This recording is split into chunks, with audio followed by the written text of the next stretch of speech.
Jeg vet så atter god til allmåttige nummer 9.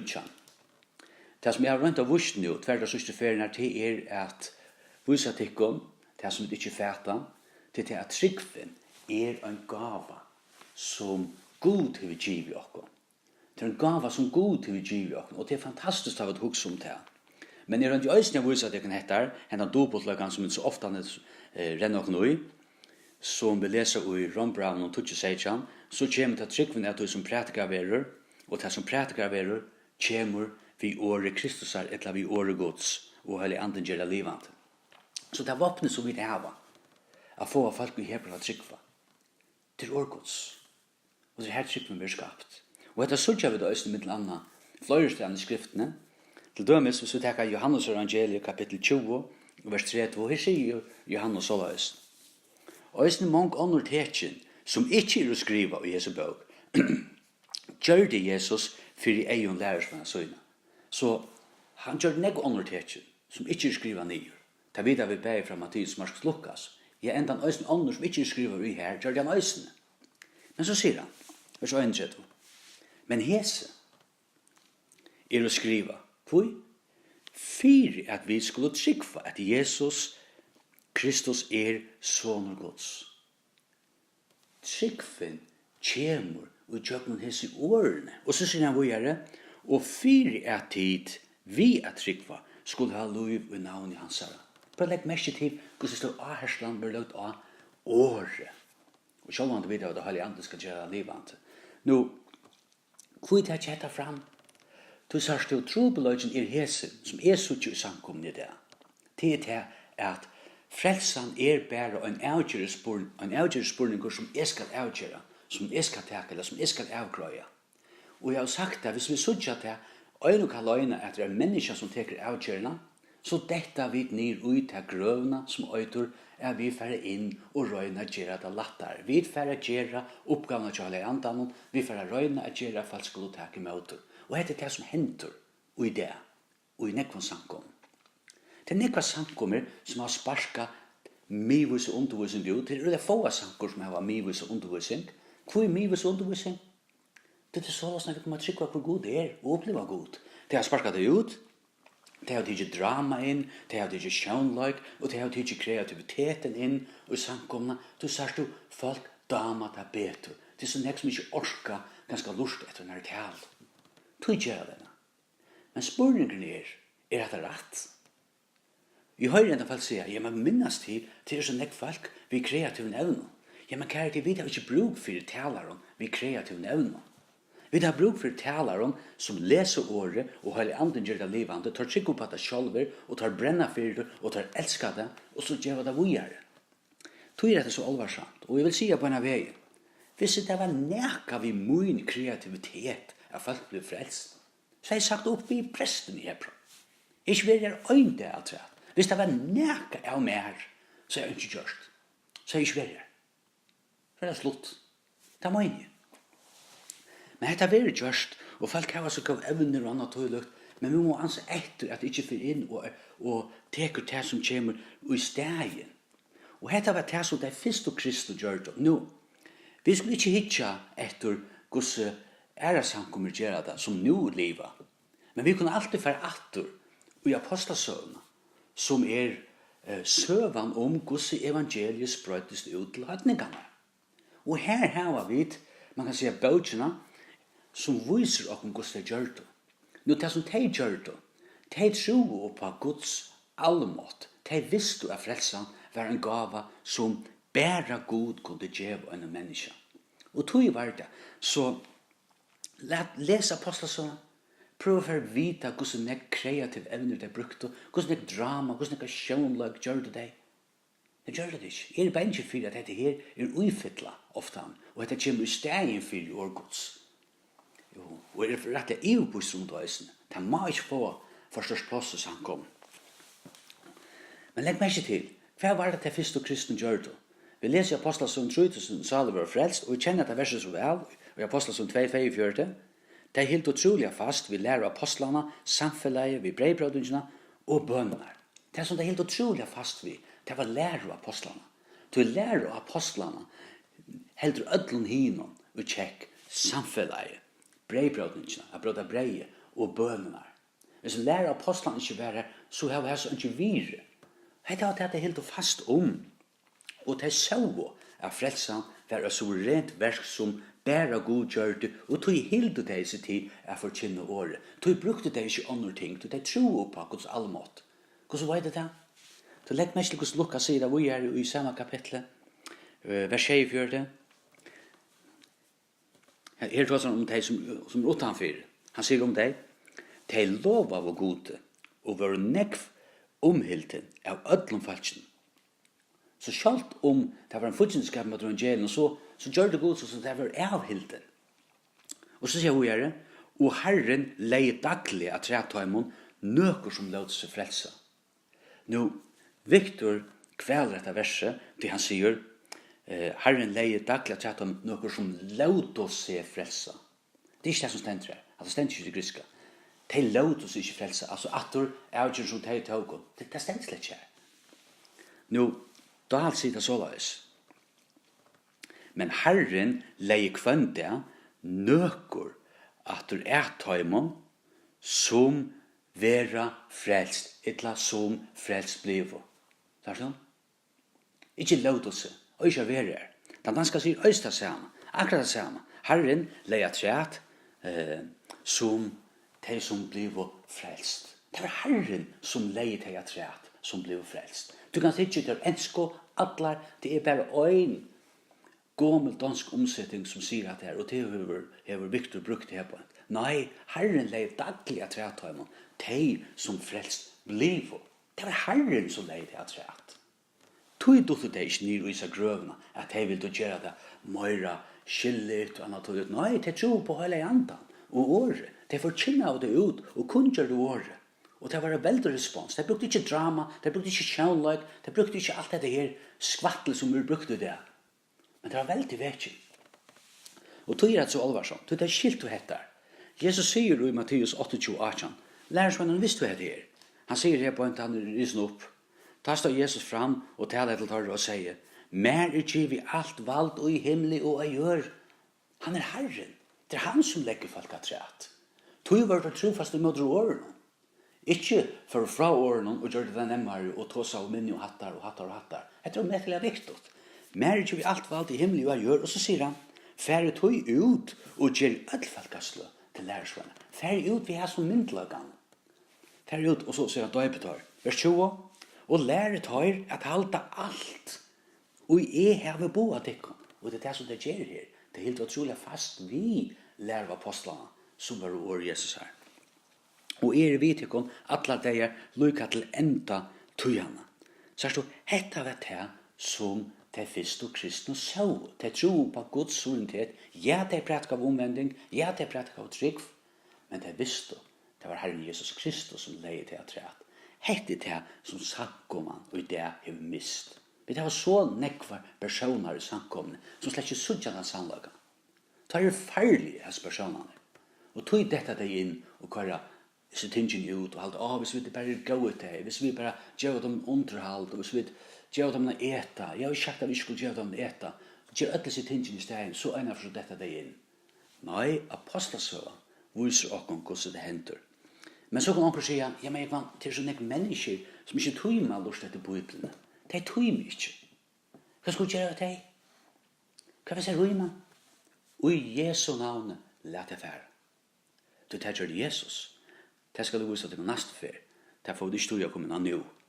De som ikke tog med lust etter årgods, og de som vil få også andre stein fire, og i Jesu navn, lät det fære. Det vil ikke gjøre det. De som ikke tog med lust etter årgods, lät det fære. At du møter det alvarsamt. Ja, men onkel kan si, ja, men altså, leser vi det ikke øyne og i Nødja testamentet at Jesus brukte lyknelser og gjør det lettere til at de er tryggva? Jo, da vi hukse om sånn logikk, så er det nek som leser Matteus 13, de leser det som om at Jesus brukte lyknelser, så at det skulle være lettere til at de er tryggva. Men jeg skal vise til dem, det er ikke så løsende. Hvis du bare leser det naturligt. Nå, det er det kun hyttet, jeg får ikke lese alle kapitlen, til kjenne luknelsen selv, vi kan lese det selv, men vi får bare inn at han har sagt det. Han hever sett lykkelse fram om saman som brød sova. Men så sier han her i Matteus 13, vers 20. Nu han lever. Ta kom og lærer som han til hansara, altså Jesus, og satt vi han. Kvui talar tu til torra og i lykkelsen? Da setter han sentrala spørningen. Jeg vet ikke, ja, men kvui tåsa i Jesus i lykkelsen? For det skulle være lettere. Så sier han her, vers 11. Herren svarer, tui, tikkun givi a kjenna løndarmal himmelrujtjes, men tøymon det ikke givi. Så det første som han sier her på en, løndarmalet til sånn i utleggingen av samans for det sova, og er sånn andre lykkelser som kommer. Tikkun det givi. Tikkun, til tølv som sier du høyra. Tikkun det givi. Og kanskje ikke en gang Judas, han vet ikke en gang. Tid til å finne det givet at de skulle skilja det. Og han har sagt, han sverre, til tikkun det givet at kjenne løndarmal, himmelrujtjes, men tøymon det ikke givet. Så det givet. Det få av det fra hånden. Utleggingen av vesen, så de kunne skilja det. Hine få det ikke, sier han. Så, langt her, det var ikke tog at det skulle være lettere tjadan. Hvis vi leser videre, lepa til 13. vers. Tui tali til torra og i lykkelsen. Tui tei vi suttjandi eion, anki suttja, og vi høyrandi øyron, anki høyra, og heldur fæta. Tui tås i lykkelsen. Tui tei jo en vånles, til vånles fyrra. Det skiljer det ikke. Vanka mata. Så sier han videre, så løys ver det som Isaias profeterar uppfyllt av tøymon. Da han sier, vi høyrande i øyron skulle de høyra og til ønske fæta, og vi suttjande i eion skulle de suttja og til ønske skilja. Han citerar Isaias kapittel 6 og vers 9 og 20. Så det var profetera at de ikke skulle skilja. Så Jesus tåsar her til deiv øyro og ikke suttjande i eion. De suttjande ikke. Og det ble profetera at de ikke skulle suttja. Så han gjør det ikke nemmere. Når tvers i møte, de skulle ikke skilje dette. De bestemmer av gode at de ikke skulle skilje dette. Og han sier jo i vers 15, tui hjärsta og i som falske vår harst. Vi øyren høyre de tunglige, og eiesøyne hava de lett i atter. For at de skulle ikke suttja vi eiennom, og høyre vi øyren, og skilja vi hjertan. Og venda vi så kunne grøtt deg. Han sier direkte her på et. Jeg tog seg lykkelsen, så det ikke skulle fæta det. Så at jeg kunne grøtt deg. Nå legg meg ikke til, her tåsar han om Israel som tjauv.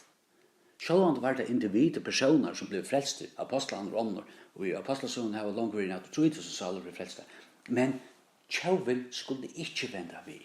De skulle ikke skilja bådskapet. Så vi kunne slett ikke bruka Matteus 13, at Jesus gjør det for at det skulle være mer skillet. Nei, de skulle ikke suttja, og de skulle ikke høyre. Tui tåsa han med lykkelse. Nå hadde kommet tåsa mer om. Nå vet, hvis ångan har hørt det før, så det en tungebit av svelja. Men prøv å lese det øyelig vel. Men vi kunne ta en annen døme. Her vil øyne suttja det samme. Og til i hans tøl. Men legg mest til Israel som tjau. Hva det hendt hvis tjauene vent vi? Ja, men så Messias sånn rujtje.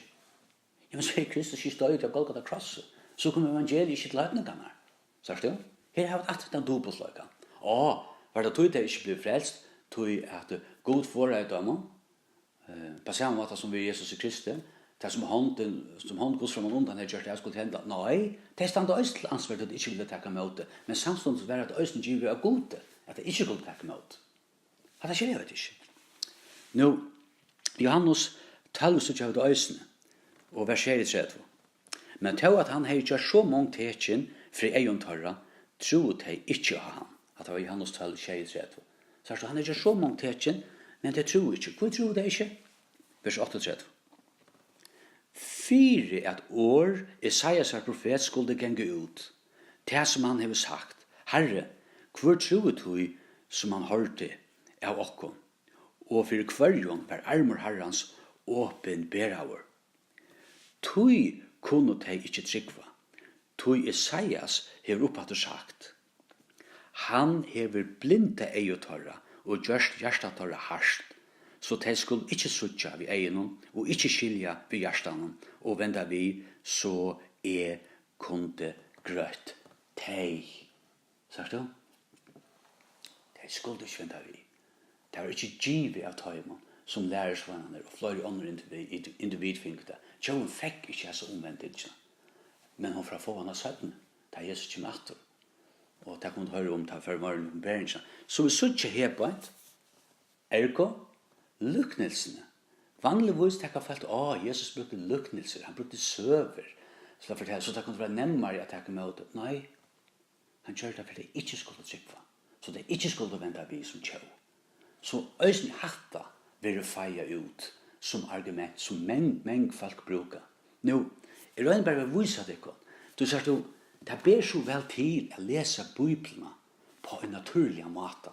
Og da vi leser Bibelen på en naturlig måte, da vi ikke suttje hentan dobbeltløykan, at Gud allmåttigur, han suverenor, han styrer ødlom, samståndes, sjått hun ikke gonger opp munnhøtte, så sender mennesker til arbeid for det som de gjør, så suttje vi nekvar sannlagar ikke. Og dette en av grunnen til at flere folk brukar drama, de brukar spøl, og de brukar andre ting for å få folk til å trykke på at de vil gjøre lettere.